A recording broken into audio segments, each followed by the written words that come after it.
at the time, I couldn't do nothing about it. October 22nd, 1968.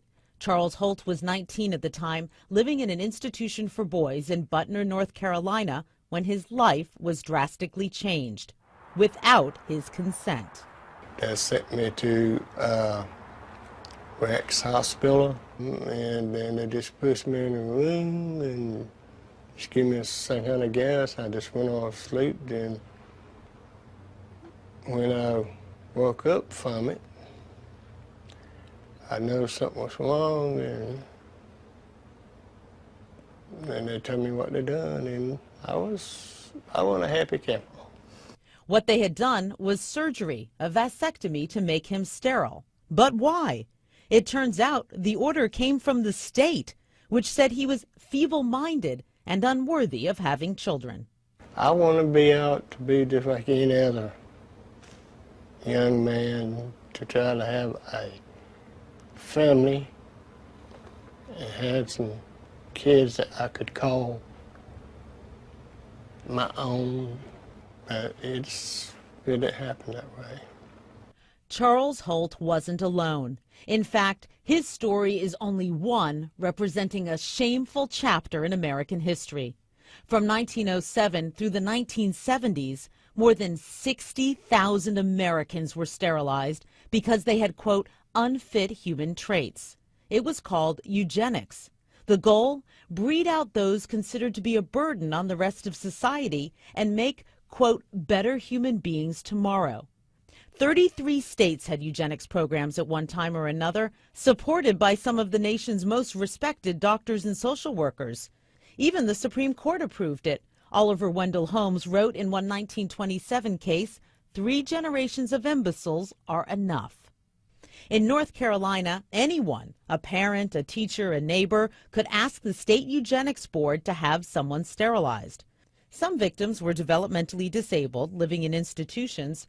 Records show others were living at home, forced to go under the surgeon's knife because they were paupers, or because they were blind or deaf or had syphilis. You could be sterilized if you were sexually promiscuous.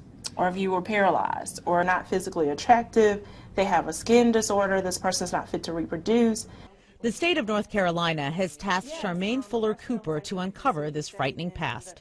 The first time last year that I actually had to read an actual eugenics board record of an individual patient case file, I literally sat at my desk and cried for about 15 minutes. Her research shows about 7,600 people in North Carolina were sterilized.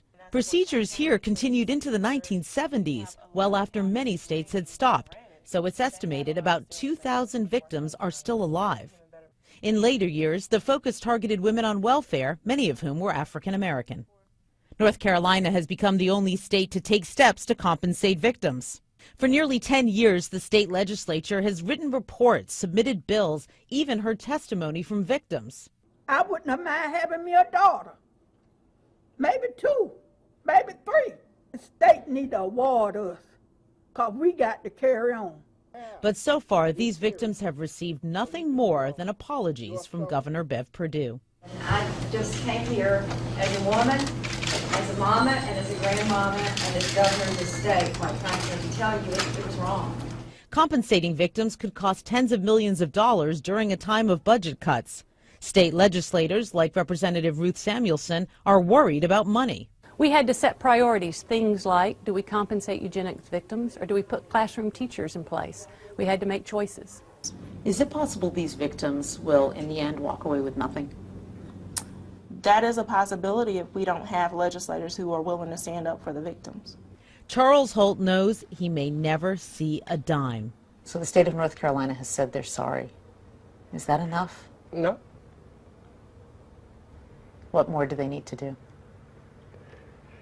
I think they should give us some compensation off of it.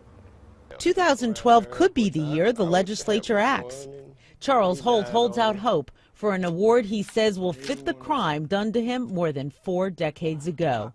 What's just horrible is they did this to person after person after person. Yes, ma'am. It's real. It's just disgusting. Elizabeth Cohen, CNN, Linwood, North Carolina.